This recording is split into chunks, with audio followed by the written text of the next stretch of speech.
bonjour et bienvenue sur l'émission Chasseurs d'emploi. Nous avons pour objectif d'aider des personnes à trouver du travail en tant que salariés ou créateurs d'entreprise.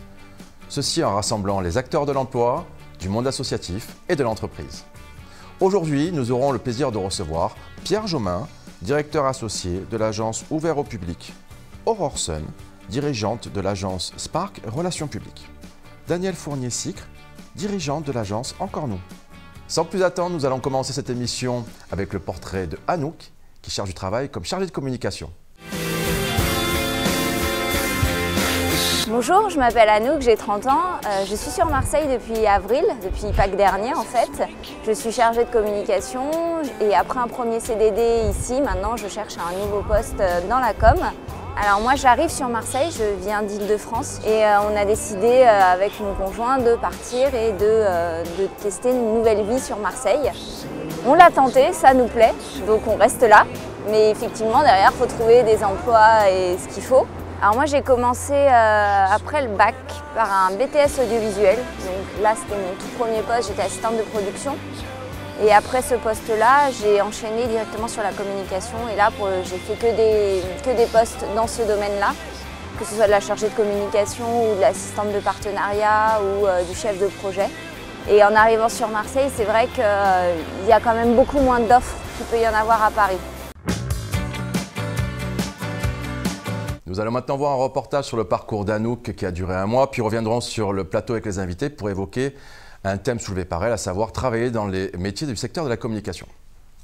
Maintenant, nous allons aller rejoindre l'association CV Street où les chasseurs d'emploi et le collectif sont réunis. Ce que j'ai pu remarquer, là, il y a My Marseille qui recrute en communication où j'ai postulé et où j'aimerais que ça aboutisse, parce que de préférence, je préférerais rester sur Marseille.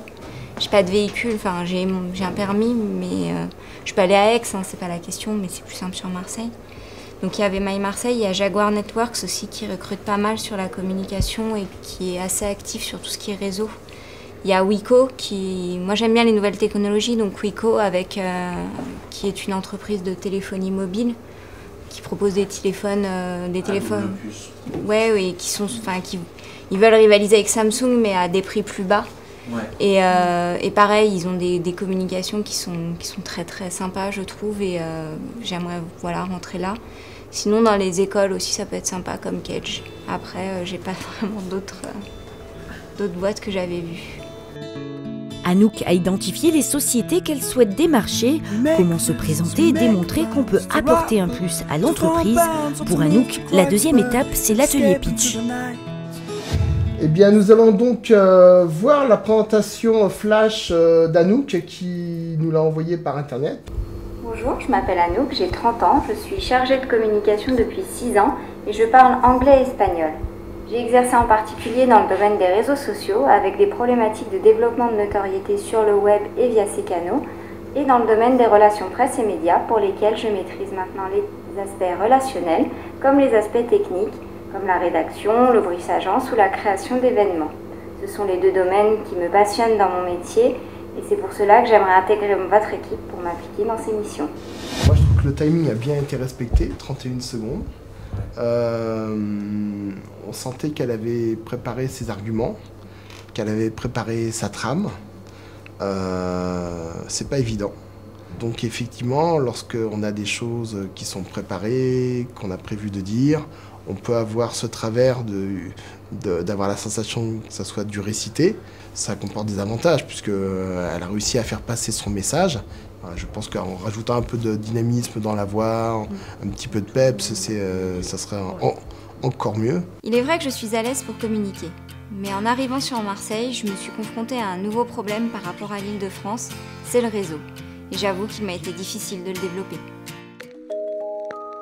Anouk doit développer son réseau. Pour cela, le collectif s'est rendu au salon Métirama pour rencontrer des chefs d'entreprise. Après, au niveau communication, ce sont des choses internes et ça ne correspond pas à votre profil. Bonjour.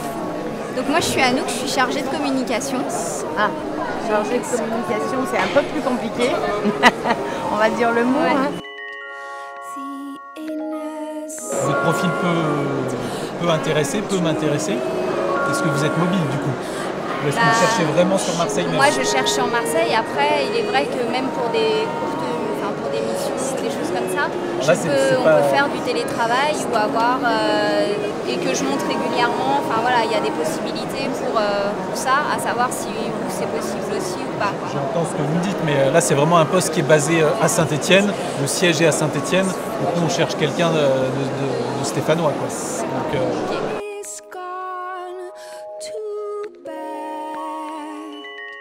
Aller au contact des entreprises est difficile, mais notre chasseuse d'emploi a montré sa motivation. Émilie Sabi, directrice de la communication de Tunnel Prado, est intervenue pour lui apporter son expertise. Si je recherchais en community management, il y a quelque chose que je ferais, c'est de chercher les boîtes qui m'intéressent et regarder ce qu'ils font sur les réseaux sociaux. Si les décideurs sont là, vous allez sur les réseaux sociaux, ils ne sont pas bons, c'est ces gens-là que vous devez appeler. Vous allez à Prado Carénage, peut-être vous allez m'appeler. Et peut-être que je vais lui dire, oui, vous avez raison, parce que je suis en pleine restructuration et que je vais peut-être chercher un community management. Et c'est quelque chose qu'il ne faut pas prendre à la légère. Parce que les réseaux sociaux, ça peut être super, mais si c'est mal fait, ça peut être catastrophique. Donc c'est pas n'importe quelle personne qui fait ça. C'est des vraies compétences. Grâce à Émilie Sabi, j'ai eu beaucoup de conseils et j'ai commencé à prospecter. Au final, avec l'appui de Fabrice, j'ai décidé de me concentrer sur certains événements auxquels j'ai effectivement pu faire de belles et bonnes rencontres. Anouk repart à la chasse, nous la retrouvons à une réunion de la CGPME 13, l'endroit idéal pour rencontrer des chefs d'entreprise du département.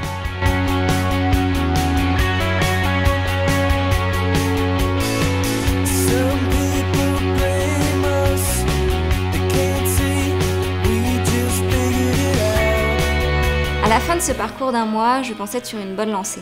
De plus, grâce à ma micro-entreprise, j'ai aussi un atout pour me présenter. Je me fais connaître par mes compétences pour au final aboutir à un emploi. Grâce à ses efforts et le soutien du collectif, Anouk a repris confiance en elle pour développer son activité et se faire connaître des entreprises. Dorénavant, plus rien ne l'arrêtera pour trouver un travail, que ce soit en tant que salarié ou prestataire de service. Nous venons de voir un reportage sur le parcours d'Anouk qui a duré un mois. Anouk, comment te sens-tu après tout cela ? Je me sens plutôt bien, motivée. J'ai monté ma micro-entreprise depuis 10 mois et je suis en parallèle en recherche d'emploi. Et c'est vrai que du coup, j'ai beaucoup de choses à faire. Je suis en plein développement de réseau, je prends des pistes. Donc, je suis très motivée et très bien en ce moment. Bon, c'est une bonne nouvelle. J'ai fait appel à des invités dans le secteur de la communication. Je vais commencer par Aurore Sun. Vous êtes dirigeante de l'agence Spark Relations Publiques. Vous êtes aussi présidente du comité de pilotage du FCE Marseille. Alors, c'est les femmes chefs d'entreprise. C'est quand même le réseau féminin de France de chefs d'entreprise le plus important. J'ai une question par rapport à Anouk qui a créé sa micro-entreprise. En même temps, elle a continué ses recherches salariées. Est-ce que, selon vous, c'est la bonne formule ? En tout cas, je ne peux que l'encourager puisque c'est la formule que j'ai utilisée.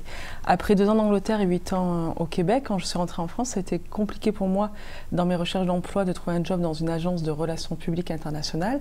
Et j'ai eu l'opportunité de faire une première mission. Donc j'ai créé un statut d'auto-entrepreneur.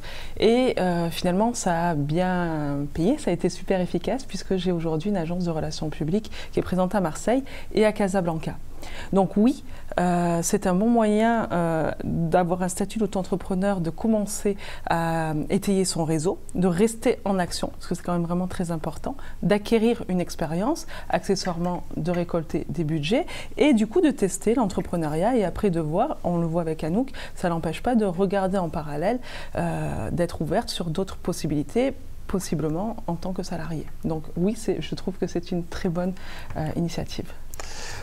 Danielle Fournier-Sicre, vous êtes dirigeante de l'agence Encore Nous, qu'on connaît très bien à Marseille, c'est une agence plurimédia. Alors il y a eu un entretien, vous avez rencontré Anouk en fait, récemment, dans le cadre, je crois, d'une soirée à l'UPE 13. Et alors, il y a peut-être une coopération possible, prestataire de services, salariés, on en est où ? Alors on envisage très sérieusement le recrutement, soit en prestation de service, soit en salarié pur et dur, d'une personne du profil d'Anouk. Et j'ai trouvé on laisse un peu de suspense quand même, on n'a pas dit que c'était Anouk, voilà. Non mais on a, comment dirais-je, la rencontre que j'ai eue avec Anouk m'a surprise parce qu'effectivement, j'ai trouvé elle avait une démarche très proactive, très concrète, très opérationnel, notamment dans sa partie, puisque c'est relations presse, je crois, relations publiques également, et réseaux sociaux. Donc, tout ce profil m'intéressait. Donc, je ne suis pas contre le fait de réfléchir. En tout cas, je vais la voir et je vais certainement envisager d'avoir un entretien un peu plus approfondi. Pierre Jaumin, vous êtes directeur associé de l'agence Ouvert au public. Alors là, c'est un autre schéma encore. Vous étiez longtemps salarié, puis finalement, en devenant directeur associé, hein, vous avez décidé d'être à votre compte. Alors, qu'est-ce que vous pourriez transmettre, l'énergie à Anouk? Est-ce qu'elle doit continuer dans ce chemin de prestation de services qui pourrait déboucher vers un poste salarié, ou foncer et se dire « je crée mon entreprise pour de bon ». Alors comment bascule-t-on? Je suis très content de découvrir Anouk, hein. Comment bascule-t-on de l'autre côté? D'abord, il faut être au clair sur ce qu'on a envie de faire, sur ce qu'on sait faire, sur ce qu'on n'a pas envie de faire et sur ce qu'on ne sait pas faire non plus. Il faut être au clair sur ses envies. Moi, j'ai fait ce choix-là, mais c'est effectivement un changement de paradigme, ce n'est pas le même état d'esprit, hein. Il faut à la fois être très à l'écoute du besoin de l'autre, très à l'écoute de ce qu'il a besoin d'entendre, de prestations et de compétences, et un peu moins dans la mise en perspective de ses propres compétences. Donc c'est le choix d'une grande liberté aussi, et c'est le choix d'une grande diversité. Diversité dans les clients, diversité dans les problématiques à traiter. Donc c'est tout ce foisonnement-là qui est intéressant dans la création d'une entreprise. Donc qu'est-ce que vous pouvez transmettre à Anouk? C'est une énergie pour dire il faut qu'elle continue, qu'elle... Anouk ne manque pas d'énergie, hein, on le sent bien. Oui. Oui, je dis, il faut le tenter. Je pense que cette relation à l'autre, en tant que prestataire, hein, est intéressante. C'est une bonne distance à avoir pour régler les problèmes des clients. Oui, il faut le pousser un peu. Je pense que c'est intéressant. C'est aussi une bonne manière de se révéler, puisqu'elle est en prospection, trouver de nouveaux clients, trouver des partenaires, trouver des équipes avec qui on veut travailler, ce qui est aussi quelque chose de compliqué. C'est une très belle expérience. Et puis ça permet aussi d'avoir des contacts très ouverts avec les autres, hein, puisque moi j'ai découvert aussi des opportunités dans différents domaines que je n'imaginais même pas. Quand on est salarié, on a plutôt tendance, normalement, à resserrer un peu le champ de ce qu'on veut faire. Donc une logique d'ouverture. Anouk, alors tu es donc, on l'a vu dans le reportage et tu nous l'as redit, là, micro-entrepreneur depuis 10 mois. Est-ce que tu as le choix? Enfin, tu veux devenir salarié ou micro-entrepreneur?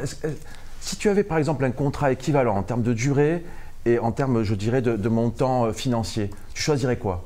Salarié ou chef d'entreprise? Très clairement. Très clairement, je regarderais beaucoup les missions. Parce que avant tout, moi, ce qui m'épanouit, c'est mes missions et le type d'entreprise. C'est-à-dire que travailler dans un poste de communication totalement formaté, où j'ai zéro action, zéro champ de liberté, je pense que c'est pas pour moi pour l'instant, en tout cas, c'est pas pour moi. Donc dans ces cas-là, je penserais aux prestataires de services. Si j'ai de la liberté et que je peux faire ce que je veux, enfin entre guillemets ce que je veux, sans avoir trop de barrières, non, je prendrais aussi l'emploi salarié, sachant que pour l'instant, les deux sont tout à fait compatibles. Micro-entrepreneur et salarié, on peut faire les deux en même temps. Et tu nous l'as démontré. Ouais. Avant de continuer notre discussion, on va voir le CV de la semaine. C'est en partenariat avec la Fondation Sud-Provence, Magnéto. Bonjour, je me présente, Yasmina Waden, j'habite à Marseille. Je recherche un poste d'assistante administrative et comptable. De nature organisée et rigoureuse, ce métier me correspond. Être comptable au sein de cabinets et d'entreprises, je maîtrise l'enregistrement des écritures comptables. Chez Cap Marseille, je m'occupe également de la facturation. Au sein du collège Jean-Claude Izzo, je gérais les tâches administratives telles que les dossiers d'inscription, la préparation des caussettes de classe ou encore l'accueil des professeurs, élèves et parents. Ce qui m'anime, c'est le relationnel. Je sais m'adapter à tout type de public. Personne de confiance, je mettrai ma discrétion et mon assiduité à votre service. Contactez-moi.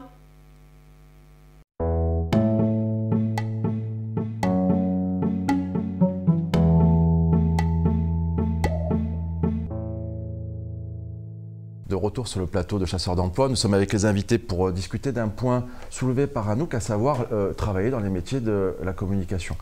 Orerson, donc directrice de l'agence Spark Relations Publiques. Si des personnes qui nous regardent veulent travailler chez vous, comment doivent-ils faire? Alors, déjà, attendu que l'on travaille en relation publique, notre métier, c'est la relation à l'autre et au public. Le plus important, c'est comment on va entrer en relation avec nous, à l'agence. Tous les jours, on reçoit des emails groupés, en copie, même pas cachée, même pas invisible, avec d'autres agences qui ne sont pas des agences de relations publiques et où on me dit qu'on serait super heureux de travailler dans mon agence. Donc déjà, je ne sais pas s'ils veulent faire des c'est pas assez personnalisé finalement. Voilà, donc la première chose en effet, c'est personnaliser, c'est trouver un moyen d'entrer en relation avec nous d'une manière un peu différente, puisque notre métier tous les jours, c'est de convaincre et d'entrer en relation. Donc, premier conseil, c'est entrer en relation de manière différente. Ensuite, et vous allez être surpris, c'est de vraiment ne pas faire de fautes. Tous les jours, je reçois des CV, et là je parle que des CV, de personnes qui font beaucoup de fautes. Donc l'idée c'est vraiment, et nous on travaille en relations publiques, en communication, on écrit toute la journée. Donc la première chose qu'il faut faire pour avoir une chance de travailler ou de se rapprocher de Spark, c'est d'être sûr qu'on ne fait pas de fautes d'orthographe. Ensuite, le positionnement de l'agence étant un positionnement international, on demande à toutes les personnes qui travaillent chez nous, qui passent par chez nous, d'avoir une culture internationale. Donc à la fois parler anglais couramment, c'est le minimum, c'est être capable de prendre le téléphone ou d'interagir si on a des Russes qui nous appellent parce qu'ils veulent faire une conférence de presse pour leur usine à Marseille, ou bien que l'on souhaite organiser une conférence de presse à Shanghai. Il faut que toute l'équipe soit capable d'assurer derrière. Et une culture internationale, puisqu'on travaille aussi avec le Maroc, mais avec d'autres cultures. Donc avoir cette culture-là, ça va être important pour nous, pour l'agence. Et en dernier, et pas le moindre, c'est d'être à l'aise sur les réseaux sociaux. Je vois trop de gens et de jeunes qui, contrairement à ce qu'on dit, ne sont pas à l'aise sur les réseaux sociaux. Alors ça va commencer par le... Excusez-moi Aurore, les réseaux sociaux, c'est Facebook, Twitter, LinkedIn, Viadeo, est-ce que c'est tout ça ou un en particulier? On a les réseaux professionnels évidemment qui sont Viadeo et LinkedIn. Ça va être important de montrer l'image qu'on veut dégager, que donc la personne puisse expliquer ce qu'elle a fait, mais aussi d'être présent sur Twitter ou sur Facebook pour plusieurs raisons. Déjà, la première et la plus simple, c'est juste qu'on va dégager une image de la personne, que ce soit quelqu'un qui veut travailler chez Spark, un client, un prestataire, un partenaire, on va le googler, donc on va regarder l'image qu'il va dégager ou qu'elle va dégager sur ses réseaux sociaux. Et surtout à l'agence, comme on travaille en 2.0 sur les relations presse et relations publiques internationales, c'est d'être capable de développer une stratégie de relations presse ou de relations publiques sur les réseaux sociaux, donc d'être à l'aise, donc pour soi et pour nos clients. Donc déjà, si vous remplissez tous ces critères, vous avez de bonnes chances qu'on puisse se rencontrer. Daniel Fournier-Cycle, je vais vous poser la même question qu'à Aurore. Quel profil recherchez-vous à l'agence Encore Nous? Alors, il se trouve qu'actuellement, on est en plein recrutement. Recrutement d'un directeur artistique confirmé. Un directeur artistique qui sera un peu la perle rare, bien entendu, parce que le produit créatif est très important sur l'agence. C'est quand même notre métier, c'est quand même l'image qu'on peut donner. Donc on sera très exigeant, on fait appel à Pôle emploi, à un certain nombre de réseaux, les réseaux sociaux également, parce que c'est aussi un moyen de recruter. Et nous avons également en cours, en perspective, le recrutement d'une personne du type d'Anouk. Voilà. Je crois aussi qu'il y avait quelque chose qu'on en discutait juste avant la préparation de cette émission. Oui. Que vous avez ça en vous, l'emploi. Oui, c'est-à-dire que lorsque je peux contribuer à faire avancer les choses, à faire recruter, à accélérer un processus de recrutement, je le fais. Il se trouve que je me suis rendu compte que l'année dernière, en 2015, j'ai réussi à faire recruter, engager 4 personnes, ce qui est énorme sur le principe. On se rend compte qu'avec notre petite expérience, notre petit poids et le poids de tout le réseau qu'on a en matière de chef d'entreprise, il est facile de donner ce coup de pouce pour faire engager les gens. Donc j'ai indirectement, je dirais même directement, contribué à l'emploi de 4 personnes cette année, ce qui est déjà pas mal finalement. Des anciennes collaboratrices et des anciennes stagiaires qui ont été évidemment, ce qui fait que j'ai beaucoup bu de champagne à cette occasion-là parce qu'elles m'ont remercié bien sûr. Voilà, l'alcool est dangereux pour la santé, avec modération, on le précise. Pierre Jaumin, vous attendez quoi d'une candidature spontanée? Parce qu'on voit que finalement, les métiers de la communication ici, vous êtes 3 dirigeants avec des activités très complémentaires. Donc votre réponse, je pense, peut être très intéressante. Alors tout d'abord qu'elle soit spontanée, dans le sens où, en tout cas ouvert au public, et moi personnellement, on est très attaché à l'état d'esprit dans lequel arrive une personne qui veut nous rencontrer. on est sensible à la fraîcheur, on est sensible à l'exigence, on est sensible à cet esprit d'ouverture et de joie. On n'oublie quand même pas que la communication, c'est une relation à l'autre. Et donc, il faut qu'on sente cette envie. Et on sait, c'est pas toujours simple quand on cherche un emploi, quand on est longtemps en recherche d'emploi, on peut avoir tendance parfois à se refermer sur soi-même. C'est une difficulté. Nous, on est quand même très sensible à arriver malgré tout à un point de contact en disant « j'ai envie de faire quelque chose et j'ai envie de le faire avec vous ». On est très sensible à ça. Alors justement, on va parler du fait d'envoyer sa candidature à plusieurs entreprises en même temps. C'est notre séquence, la Minute de l'Expert. On se retrouve juste après.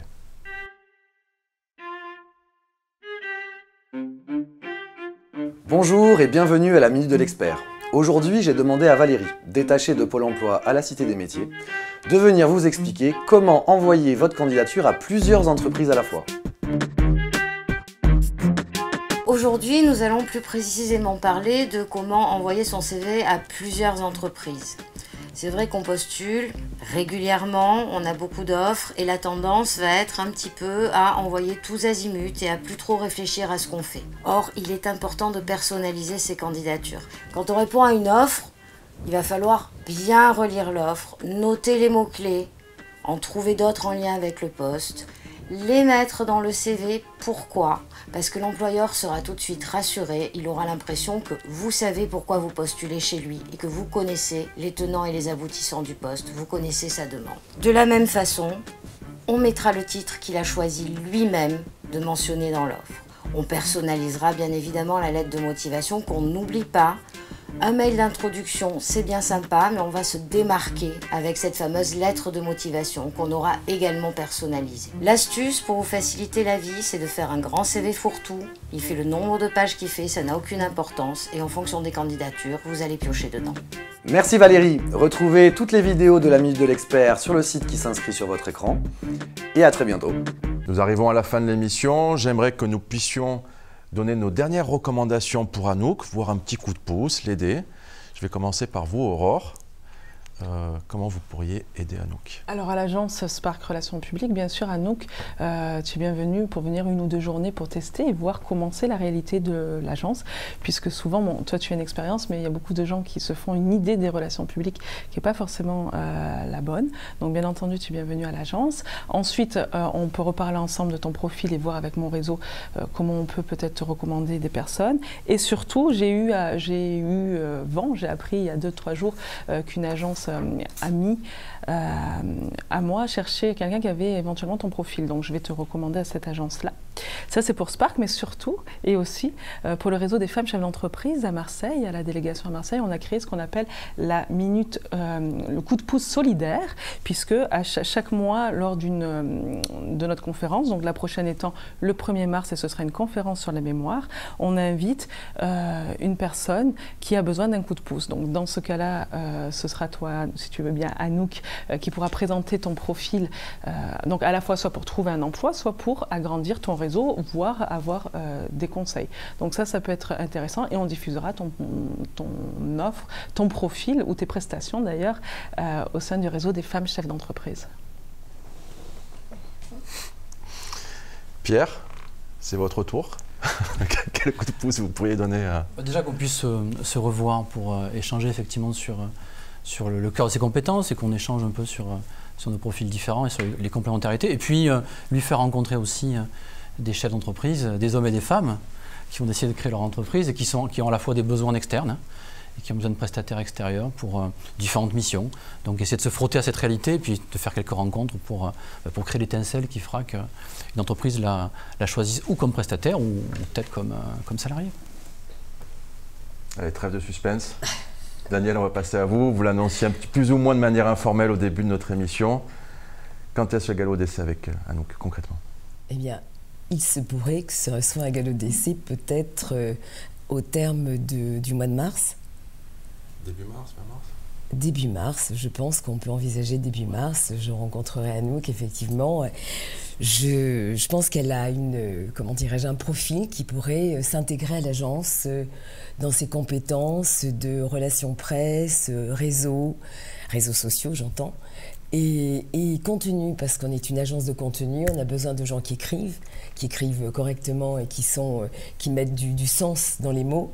Et on a beaucoup de process.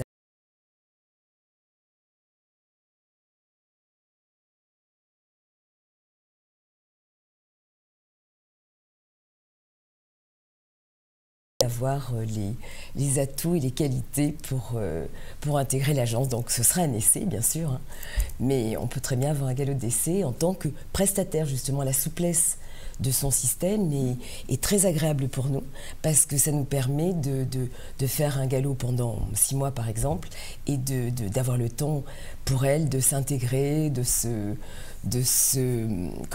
s'acclimater, de s'habituer aux clients. Anouk, je vais te laisser le mot de la fin, on arrive sur la conclusion de l'émission. Déjà, je vais remercier tout le monde pour ces propositions, Aurore pour FCE et venir voir votre agence, parce que je m'engage à vous recontacter, parce que ça m'intéresse beaucoup. Votre secteur, je le connais sans y avoir vécu, donc effectivement, ça m'intéresse beaucoup. Pierre, sans problème, on se recontactera, même pour des missions ponctuelles sur Marseille, où ça, je m'y engage sans problème. Et Daniel, on va caler le rendez-vous, comme on se l'était dit. Moi, c'est avec grand plaisir. Je serais ravie de collaborer avec vous, prestataire ou salarié, ça on verra, mais selon ce qui arrange tout le monde. Et moi, ce serait avec un très très grand plaisir. J'en serais honorée. Donc vous aimeriez l'aventure, en fait. Ouais. L'expérience, encore nous. Oui, surtout que... C'est vrai que l'aventure encore nous. Il y a de belles histoires. Je voudrais qu'on remercie aussi Fabrice Fontanier, qui est derrière les caméras, grâce à qui fait partie de notre équipe, grâce à qui cette mise en relation s'est faite, et nos amis de l'Union patronale. Ça fait du bien d'avoir les acteurs de l'emploi, du monde associatif, et bien sûr l'entreprise avec nous. Moi, je vous propose qu'on fasse un point dans quelques mois pour voir le résultat de tout ça. Et puis quant à nous, je vous donne rendez-vous la semaine prochaine à la même heure sur TV Sud Provence Canal 30 et en streaming sur tvsudprovence.fr. À très bientôt.